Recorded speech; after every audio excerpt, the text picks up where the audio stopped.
You walk past a predator every time you enter a grocery store. Not a metaphor, not a marketing trick. A real predator, an organism that hunts, paralyzes, and digests living prey using chemical weapons. And then you take it home, slice it, saute it in butter, and call it dinner. The strangest part? You could be growing it in your kitchen in under 3 weeks. On cardboard, coffee grounds, even old cotton fabric, while most of the world remains locked into protein systems that demand acres of land, 18 months of waiting, and thousands of liters of water. You were never taught to see this. In the late 1970s, on the third floor of a science building at the University of Guelph, a quiet revolution was unfolding under fluorescent lights. A mycologist named George Barron wasn't studying wolves or hawks. He was studying killers in the soil, microscopic hunters living beneath farmland. In petri dishes, he cultivated delicate white networks of fungal threads. Under the microscope, they revealed something unsettling. These fungi weren't passive decomposers. They trapped nematodes, microscopic worms, using specialized structures that looked like tiny lollipops. When a worm brushed against one, it exploded. Within seconds, the worm was paralyzed. Within a day, it was consumed from the inside out. This wasn't rot, this was predation. Then something unexpected happened. A dish had been forgotten at the back of a shelf. Months passed. When it was rediscovered, a mushroom had formed. Broad, familiar, edible. The kind stacked in supermarkets worldwide. Barron and his graduate student identified it immediately, Pleurotus austriatus, the common oyster mushroom. In 1984, their findings were published in Science, documenting that multiple fungal species actively attack and consume nematodes. But what stunned researchers wasn't just that fungi could hunt. It was that one of the most widely cultivated edible mushrooms on Earth was doing it.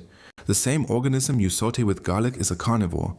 Through the microscope, researchers watched nematodes make what one scientist described as one last pathetic attempt to wriggle away. The mushroom deployed microscopic toxin-filled structures, what Barron called lethal lollipops. Contact triggered chemical paralysis in under 30 seconds. Then the fungal threads entered the body and digested it completely. This discovery shattered a boundary. Food and hunter were no longer separate categories. The grocery aisle was stranger than anyone had imagined. And it raised a harder question. If this organism evolved to kill, what else is it capable of? The answer wasn't found in a modern lab. It emerged during one of the darkest winters of the 20th century. In 1917, Germany was starving. A British naval blockade had severed food imports. Farms were depleted of labor. The potato crop failed, rations collapsed. Children fainted in classrooms. Hospitals filled with starvation cases. By the end of the war, hundreds of thousands of civilians had died from malnutrition. During that winter, a mycologist named Richard Falk turned to an unconventional solution. At the Royal Prussian Forest Academy, he recognized something others had overlooked. This organism could convert waste into protein. Not in seasons, in weeks, Falk inoculated hardwood stumps and straw with oyster mushroom mycelium. Instead of foraging unpredictably in forests, he demonstrated controlled cultivation. Wood that would have rotted through winter became food. No farmland required, no fertilizer, no plowing, just wood waste and time. 3 weeks. In a system collapsing under scarcity, this was leverage. Land efficiency without land. Protein without livestock. Production without fields. He published practical methods for growing oyster mushrooms deliberately and reliably. It was survival biotechnology before the term existed. History did not reward him kindly.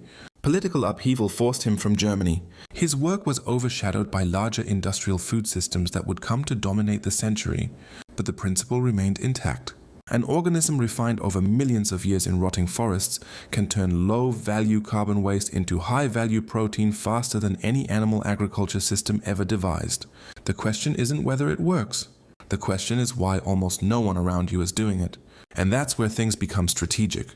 For nearly 4 decades after the 1984 publication, scientists knew the oyster mushroom could kill. They could see the paralysis happen in real time. They could watch nematodes freeze under the microscope, but they didn't know how. How does an edible mushroom deploy a chemical weapon? In 2023, the answer finally arrived. A research team led by Yanping Hushui published findings in Science Advances that identified the exact compound responsible. After screening thousands of genetic variants of Pleurotus austriatus, they isolated the mechanism. The weapon was deceptively simple, a volatile 8-carbon molecule called 3-octanone. When the mushroom's microscopic toxin structures rupture, this compound floods the immediate environment. It disrupts cell membranes. Calcium ions rush into places they should never be. Within seconds, the nematode is paralyzed. Within hours, digestion begins. One researcher described it bluntly: nerve gas in a lollipop. But the deeper discovery wasn't just the toxin, it was the integration. Another 2023 study found that the same enzymatic systems the mushroom uses to break down lignin, the tough structural compound in wood, are tied directly to its ability to hunt.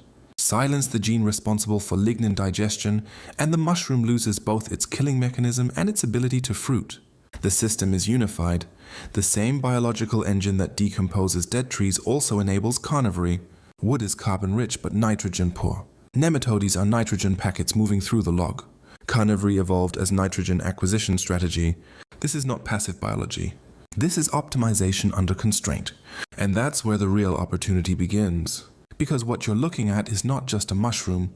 It is a biological conversion system engineered by evolutionary pressure to extract maximum value from waste environments. Coffee grounds.cardboard, straw.cotton waste. Even denim.on optimized substrates. Biological efficiency can exceed 100% by weight. That means more edible biomass comes out than dry substrate goes in. Protein content ranges between 20 to 30% on a dry weight basis, containing all 9 essential amino acids. Now compare that to cattle, 18 months of feed, thousands of liters of water, dedicated acreage. Veterinary inputs, transport, slaughter, cold chain logistics. And here sits an organism capable of producing protein in 21 days on material you were about to throw away. So why isn't every household growing it? The answer is less dramatic than conspiracy and more structural than ignorance. In 1887, a British mycologist, William Delisle Hay, described something peculiar. He called it fungophobia, a cultural fear of mushrooms embedded specifically in Anglo-Saxon societies. It wasn't biological instinct, it was cultural inheritance. By the mid-20th century, researchers formalized the divide. Some cultures were mycophilic: Russia, Eastern Europe, Italy, China, Japan, where mushroom knowledge passed through generations as culinary and ecological literacy. Others were mycophobic: Britain, America, Canada, Australia, where industrialization severed that transmission. When populations moved from rural land to factory cities, foraging knowledge didn't follow. Grandparents who could identify edible fungi didn't pass that skill to children raised in urban apartments. One break in the chain, and cultural memory collapsed. Fear filled the gap. Today, that fear is reinforced structurally. Fresh mushrooms are perishable, difficult to ship long distances without loss. Impossible to patent in the way hybrid seeds can be patented. No annual input cycle to monetize. No fertilizer dependency. No herbicide dependency. Labor accounts for roughly a third of production costs. That makes mushrooms decentralized by nature. And decentralized systems don't scale the way commodity agriculture does. The global oyster mushroom market is measured in millions of metric tons annually, growing steadily, but it is dwarfed by the trillion-dollar meat industry. There is no incentive to suppress it. There is simply no incentive to prioritize it. Protein, in the dominant narrative, comes from fields and feedlots. But oyster mushrooms don't need fields. They don't need feedlots. They don't need sunlight. They don't even need soil. They need waste streams. And waste streams are everywhere. This is not about replacing global meat production overnight. That's not realistic. This is about leverage.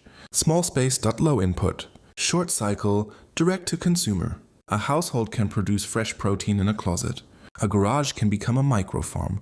An unused storage room can generate weekly harvests. No tractors, no irrigation systems. No 18-month capital lockup.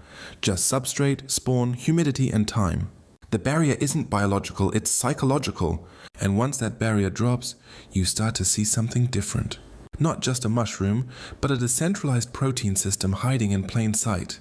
In 2009, 2 students sat in a classroom at the University of California, Berkeley, and heard a sentence most people would ignore. Mushrooms can grow on coffee grounds. That was it, a passing comment. But for Nikhil Arora and Alejandro Velez, it refused to fade into background noise. They were business students. Corporate job offers were already waiting. Predictable salaries, structured careers, safe trajectories, but they saw something else. Every cafe on campus was producing nitrogen-rich waste daily. Coffee grounds were being hauled to landfills. At the same time, grocery stores were importing mushrooms grown hundreds of miles away. Waste on one side, food demand on the other. The gap between those 2 points was margin. They started experimenting in their fraternity kitchen. Buckets of used coffee grounds collected from local cafes. Oyster mushroom spawn mixed in. Within weeks, clusters of mushrooms were fruiting from what had been trash. No farmland, no tractors, no irrigation infrastructure, just conversion. They refined the process into a cardboard grow box capable of producing over a pound of oyster mushrooms in about 10 days from first watering. Everything contained direct to consumer. No middleman. They turned down their corporate offers and built back to the roots. Today, their kits are sold through major retailers across the United States. They've diverted millions of pounds of coffee waste from landfills. But the more important shift wasn't retail distribution. It was positioning. They didn't compete in commodity agriculture. They sold empowerment. They didn't try to undercut industrial mushroom farms on bulk pricing. They built a product that collapsed the supply chain into the customer's kitchen. That's leverage. The same pattern is repeating elsewhere. In Rotterdam, Rotterdam collects coffee waste by cargo bike and converts it into thousands of kilograms of oyster mushrooms each month. In the UK, GrowCycle operates urban mushroom farms in unused office buildings, collecting waste from nearby cafes. In Brooklyn, Smallhold grows mushrooms in modular urban units, supplying local restaurants directly. Each of these operations shares a core principle: proximity beats scale. Instead of competing in global commodity markets, they shorten the loop.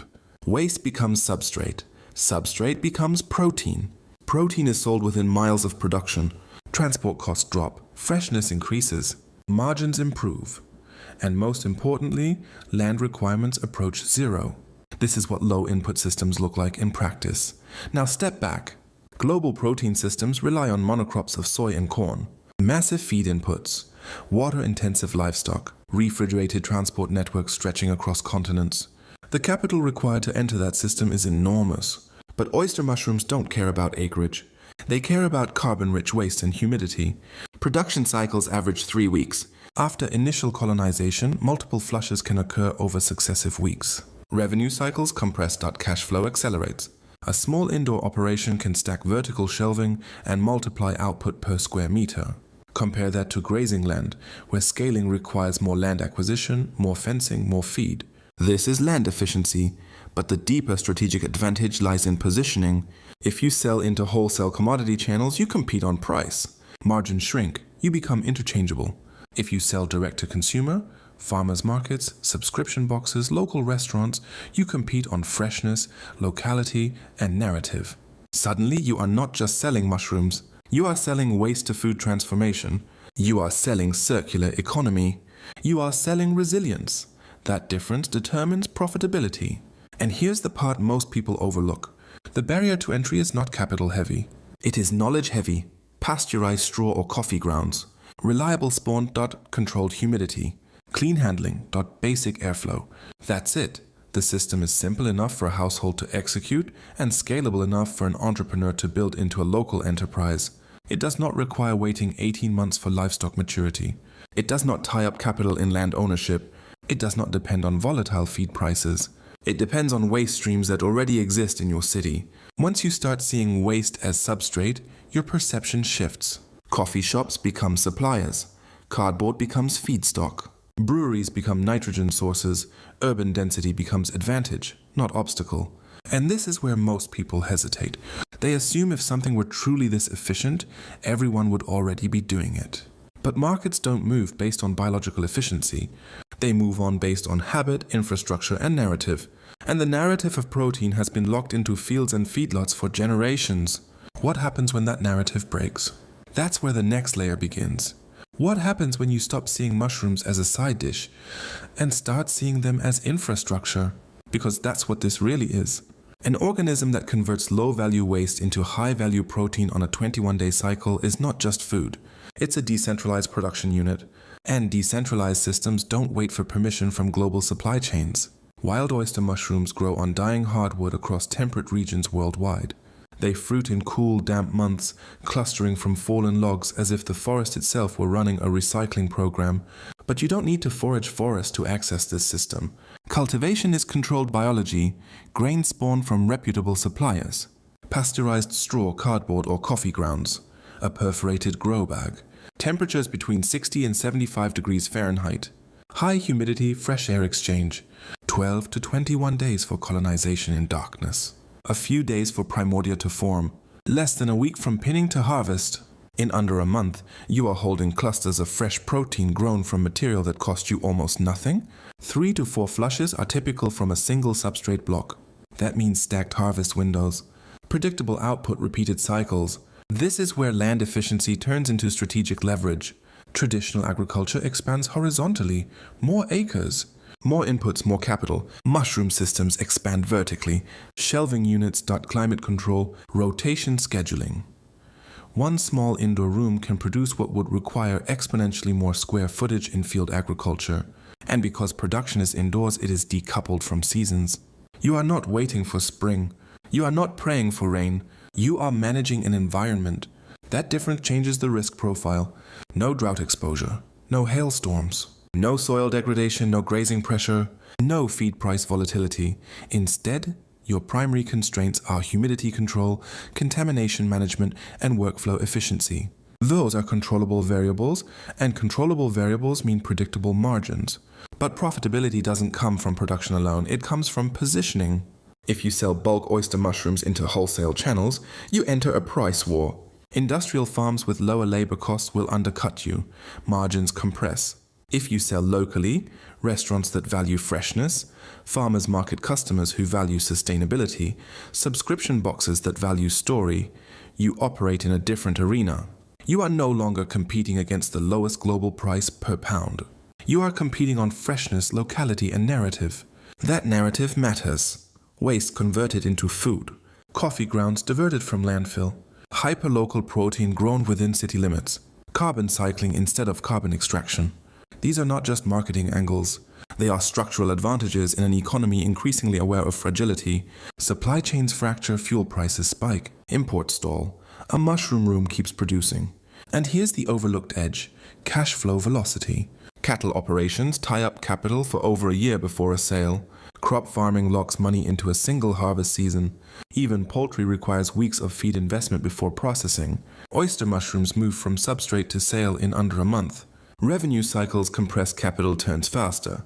Faster turns mean compounding opportunity. Low input short cycle, direct market, that combination is rare. You don't need to dominate global protein markets to win. You need to dominate a small radius consistently. 10 restaurants, 50 loyal market customers, a few hundred subscription buyers. Scarcity works in your favor because freshness cannot be warehoused for long. Mushrooms are perishable. That limits global scale and favors local producers. And that's precisely why this system stays invisible to most people. It doesn't fit the industrial model of centralized mass production. It thrives in distributed networks. Small rooms, local loops, waste streams within walking distance. When you understand that, the question shifts from, is this possible, to, why am I not capturing this margin? The knowledge isn't hidden. The biology is ancient. The inputs are abundant. What's rare is the willingness to step outside commodity thinking. Most people are conditioned to buy protein from distant systems and sell labor into centralized markets. They don't consider building microsystems that produce essentials directly. But once you see oyster mushrooms as a low-input protein engine, other possibilities begin to stack. Compost integration, spent substrate sold as soil amendment. Educational workshops spawn resale. Value-added products like dried mushrooms or powders. One biological system becomes multiple revenue streams. And it all starts with a shift in perception. You are taught that protein requires land, livestock, and scale. In reality, it requires carbon, nitrogen, and time. The organism already knows how to do the conversion. The only remaining question is whether you build around it, or keep walking past it in the grocery store, unaware that the leverage was sitting in your hands all along. For over a century, this knowledge has surfaced during moments of pressure. War scarcity, economic instability, supply chain fractures. Each time, someone rediscovers the same truth. You can grow high-quality protein from waste in a matter of weeks. And each time stability returns, the knowledge drifts back into the margins. But we are not living in an era of stability. Food prices fluctuate, input costs rise. Water scarcity expands, land becomes more expensive. Supply chains stretch thinner. And yet most people are still positioned entirely inside systems they do not control. They depend on distant producers for essentials. They sell their time into centralized structures. They operate inside commodity traps, where margins are thin and leverage is minimal. Low-input systems break that pattern. When you grow oyster mushrooms, you are not just producing food. You are reclaiming control over a small but critical piece of your supply chain. You are shortening the distance between waste and nourishment. You are reducing dependency on acreage, rainfall, fuel logistics, and global pricing swings. And because the cycle is short, you can iterate. If contamination occurs, you adjust and restart within weeks, not seasons. If demand increases, you add shelving, not land purchases. If a restaurant account grows, you scale output vertically, not horizontally. That flexibility is strategic resilience. The deeper lesson here isn't mushrooms, it's positioning. Most people try to compete in saturated, capital-heavy industries. They enter markets where incumbents dominate inputs, distribution, and pricing power. They attempt to outscale systems designed to crush small operators. But oyster mushroom cultivation doesn't reward brute scale first. It rewards proximity, freshness, and story. You don't need to outcompete multinational meat producers. You need to serve a defined local circle better than anyone else. You need to convert waste streams others ignore. You need to turn speed into advantage. That's the pattern you should be studying. Low land requirements, low water usage, fast cycles, direct-to-consumer pathways, stacked revenue streams. Imagine layering it. Fresh mushroom sales, dried product with longer shelf life, grow kits for local customers, workshops teaching others to build their own systems, spent substrate sold as compost amendment, partnerships with cafes supplying waste and buying back produce. One organism. Multiple income lines. And because the barrier to entry is knowledge rather than massive capital, the opportunity window remains open. Most people are still conditioned to see mushrooms as fragile, mysterious, even dangerous. Cultural fear lingers. Industrial narratives dominate. Protein is still associated with fields and feedlots. But the numbers don't lie. 3 weeks from waste to harvest. Minimal water compared to livestock. High protein density. Vertical scalability. Direct sales potential. You are not overthrowing industrial agriculture. You are stepping outside of it, just enough to create autonomy, and autonomy compounds. When you control even a fraction of your own food production, your negotiating position changes. When you build small, repeatable systems that convert low-cost inputs into high-margin outputs, your income structure changes. When you shorten cycles, you accelerate learning. When you accelerate learning, you move faster than those waiting on long seasonal timelines. This is how independence is built, not through grand gestures, but through strategic systems stacked quietly over time. The oyster mushroom is simply proof. Proof that nature already engineered efficient conversion models. Proof that protein does not require vast acreage. Proof that waste streams can become revenue streams. Proof that decentralization can outperform scale in the right context. The organism has been refining this process for millions of years. The question is whether you're ready to refine your positioning. If this shifted your perspective, don't let it end as information. Build something with it. Start small. Test a grow bag. Learn the cycle. Understand contamination control.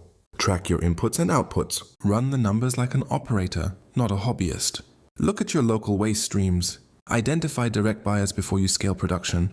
Think in systems, think in leverage, think in cycles. That's what low input living is about. Not escaping the world, but stepping out of commodity traps, designing smart, resilient systems, stacking income streams that don't depend on massive land, massive capital, or fragile supply chains. If you're serious about building independence through biology, efficiency, and positioning, subscribe and stay close. We're not chasing trends here. We're building systems that last. The organism already knows how to convert waste into value. Now you do too. If this opened your eyes, don't let it stop at curiosity. Start building. At Low Input Living, we focus on systems that reduce dependency, compress production cycles, and turn overlooked resources into reliable income. Not hype, not trends. Just practical leverage. Subscribe and commit to learning how to escape commodity traps, stack small resilient income streams, and design low-input systems that compound over time. The goal isn't to scale recklessly. It's to build intelligently, small footprint, fast cycles. Direct margins. Long-term independence. If that's the path you're choosing, stay with us.